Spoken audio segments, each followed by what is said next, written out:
On parle aujourd'hui de culpabilité. Qu'est-ce que tu peux me dire sur la culpabilité? En fait, c'est quoi?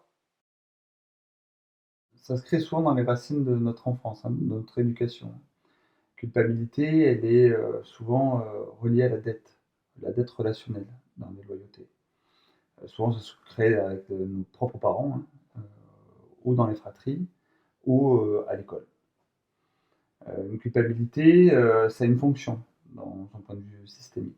La fonction, c'est souvent de pouvoir rester en interaction afin de venir récupérer quelque chose à la place de la culpabilité.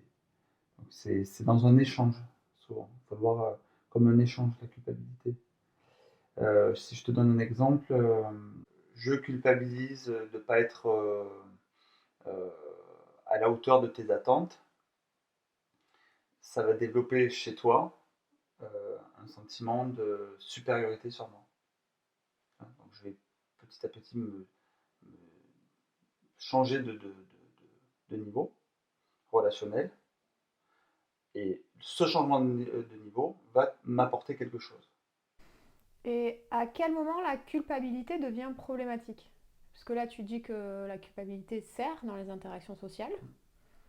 Donc j'imagine qu'à des moments, ça peut être positif, entre guillemets. En tout cas, que ça sert aux interactions. À quel moment ça devient négatif ou que ça puisse devenir une souffrance? Bonne question. La culpabilité, elle commence à devenir une souffrance quand la fonction pour laquelle elle a été créée n'est plus en adéquation. Par exemple, je ne sais pas si c'est comme un ordinateur que tu fais plus évoluer, à un moment donné, il devient obsolète. Et cette obsolescence devient un poids au lieu d'être une stratégie de survie.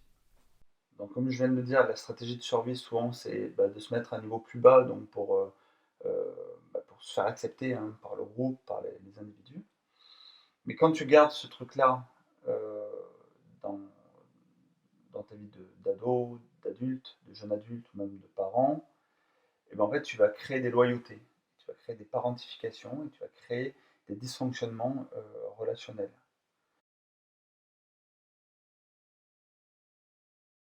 Euh, Souvent, tu vas attirer des gens qui être dans des blessures d'injustice, par exemple.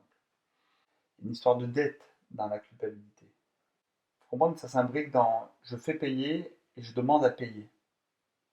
Et quand je me sens culpabilisé, c'est que souvent j'ai l'impression d'avoir trop reçu aussi, ou que je ne suis pas à la hauteur de ce que les gens attendent, donc je dois payer pour être à la hauteur de ce que les gens attendent. Est-ce que c'est clair ça ou pas? Donc tu veux dire que quelqu'un qui, en tant qu'enfant ou en tout cas dans le passé, a trop reçu, Ouais. il va... Attention, qu'il a l'impression d'avoir trop reçu. ok. Ou du moins la culpabilité va créer cette impression-là dans l'enfant qui sera devenu ado ou adulte.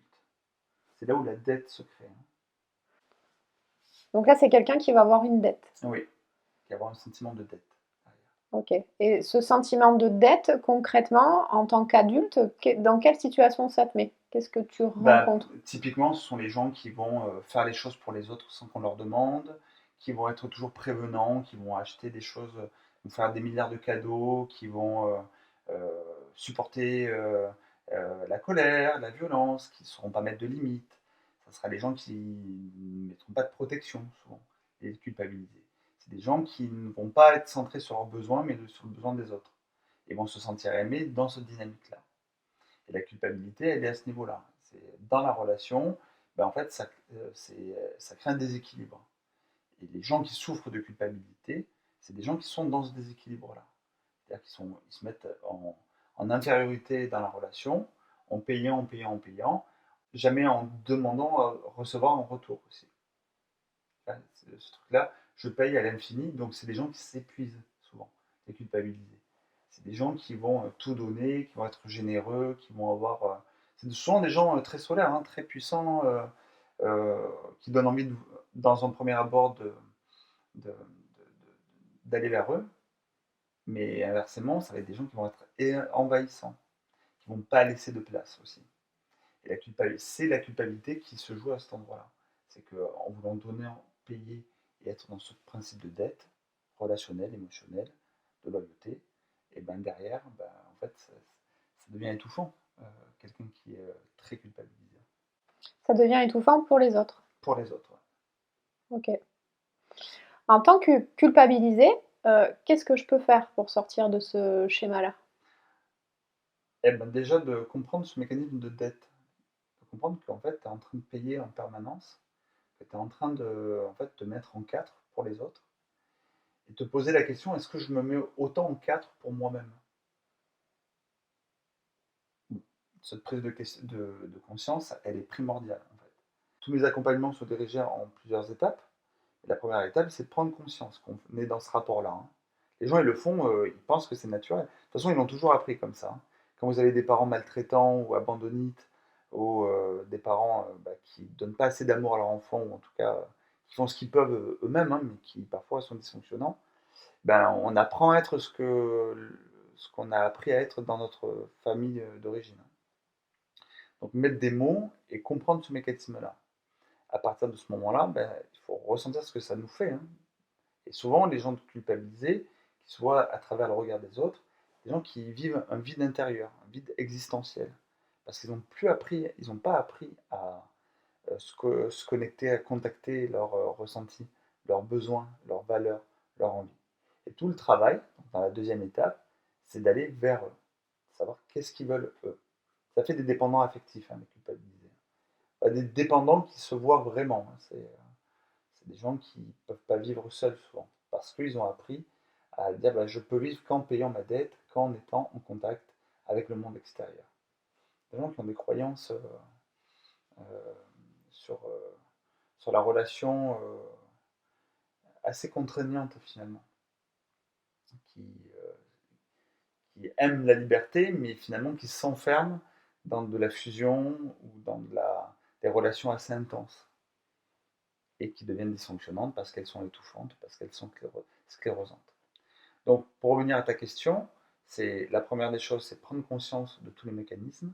Et la deuxième des choses, c'est comment je fais si je ne passe plus par les attentes des autres pour me sentir exister.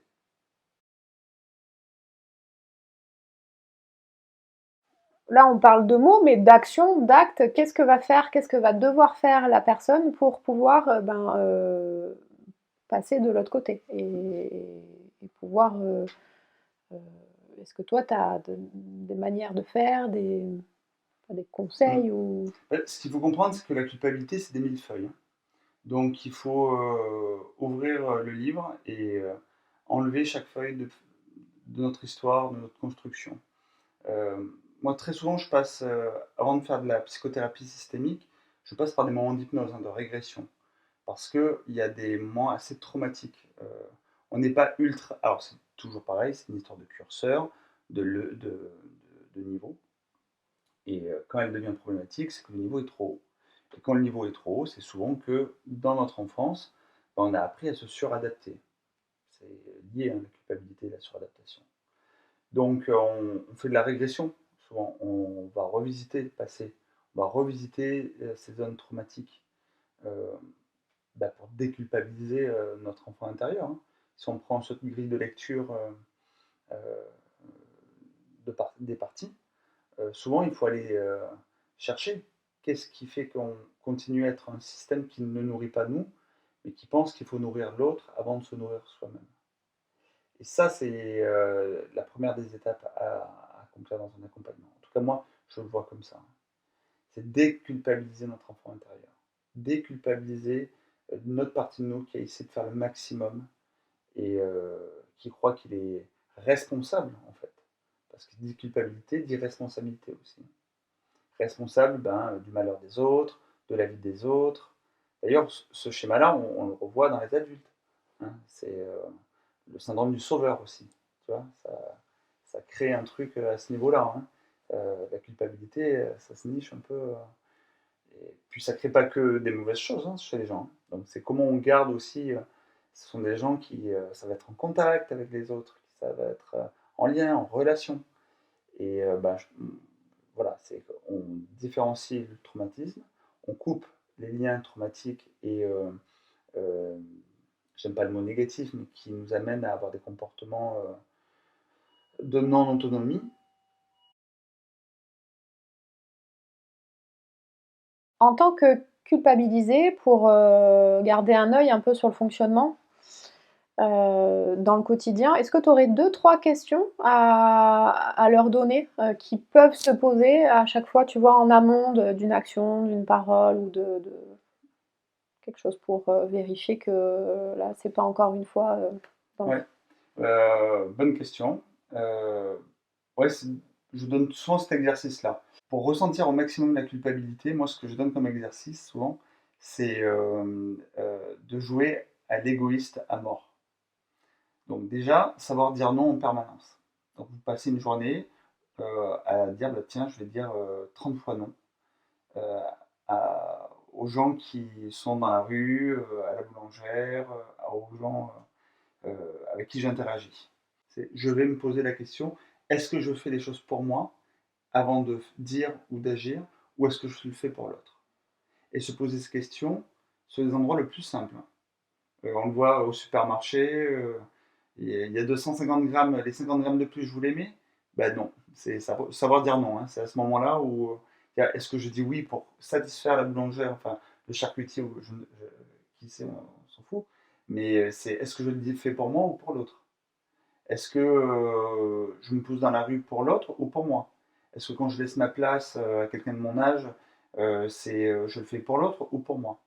Et c'est avoir cette gymnastique en permanence de se poser cette question, de dire, tiens, est-ce que j'ai mon égoïsme sain qui est en jeu ou pas? Est-ce que j'arrive à l'activer ou pas plutôt que en jeu? Donc c'est cette première question qu'il faut se poser, c'est est-ce que je fais des choses pour les autres ou pour moi? La deuxième, c'est quand on arrive à répondre à cette question-là, hein, donc déjà souvent c'est de l'exploration, hein, et puis on s'en rend compte après, hein. Surtout, je sais pas, quand on est maman, on fait des choses pour ses gamins à fond, et en fait on s'aperçoit qu'on s'oublie un peu. Et quand on arrive à... Je vois, hein, j'ai des gens que j'accompagne qui arrivent, ah mais j'ai tout donné à mes enfants, j'ai été tout pour eux, maintenant ils sont ingrats, ils me remercient à peine. En fait, on déconstruit un peu l'interruption dans ces relations-là, et on comprend que les gamins, ils n'ont jamais demandé que leur mère euh, donne tout pour eux. Bien au contraire. Hein. Et c'est trouver l'équilibre, d'être en autonomie, apprendre inconsciemment aussi aux gamins que on a un parent sécure, qui vit pour lui, hein, qui ne s'oublie pas pour, pour ses enfants, parce que tu vois ce que je veux dire, c'est on a déjà une loyauté qui se crée à cet endroit-là. Hein. Je suis tout pour mes parents, donc je dois être tout pour mes parents. Et là, il y a une parentification qui se crée derrière. Donc ça veut dire que l'enfant va devenir, avec un parent culpabilisé, va développer souvent une structure abandonnite, et ou va faire payer les parents de la loyauté, ou au contraire va être asservi à la loyauté de ses parents, parce que si il y a autre chose que ses parents ont voulu, et ben en fait, ce gamin ne peut pas exister. Ou en tout cas, ressent l'abandon de la loyauté vis-à-vis de ses parents. Tu vois où jusqu'où ça peut aller, hein, Mm. dans la culpabilité. Et donc, la deuxième étape, hein, pour répondre à ta question tout à l'heure, c'est d'arriver à se positionner face à son ressenti. Et moi, je crois à une chose tout le temps, c'est que tout est là.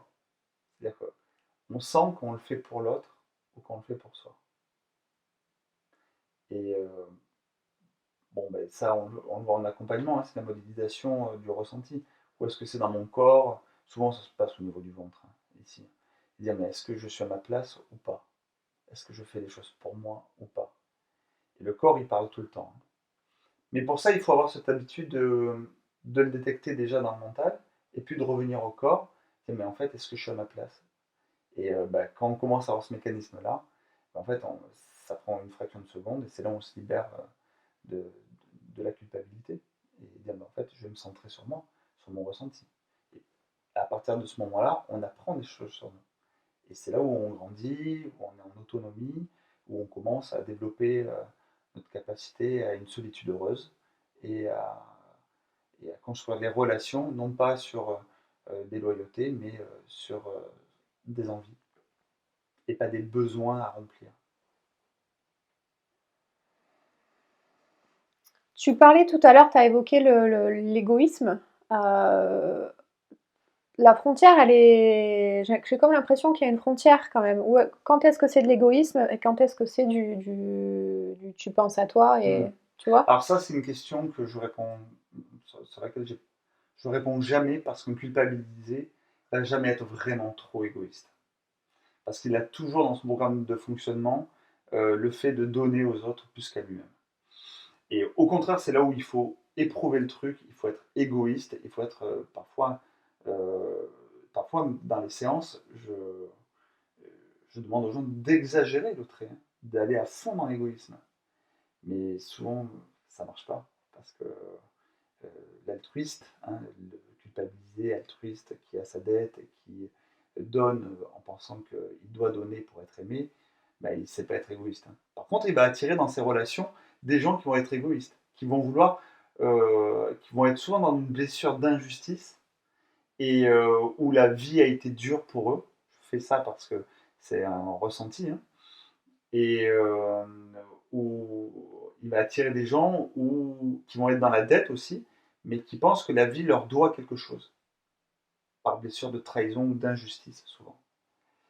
Donc on a juste à faire le clone de notre partenaire à ce moment-là, et on s'aperçoit ce que c'est la différence entre l'égoïsme et l'égoïsme sain, et juste être centré sur soi.